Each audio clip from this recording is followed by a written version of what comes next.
ভালো লাগছে না। কি হলো, থপ করে বসে পড়লে কেন? কাজ করতে করতে কাজ করতে করতে করতে করতে পুরো শেষ।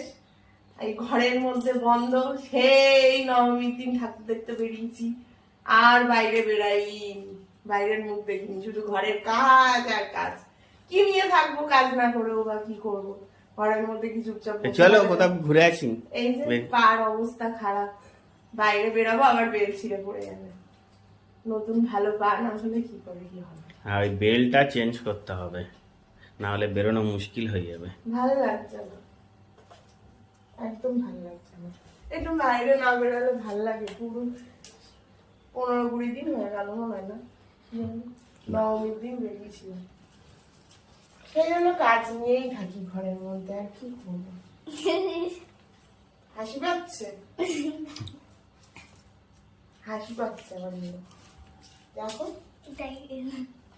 আর এই যে একজন আছে নোংরা করার জন্য, আমি গুছিয়ে যাবো আর ইনি নোংরা করে যাবেন।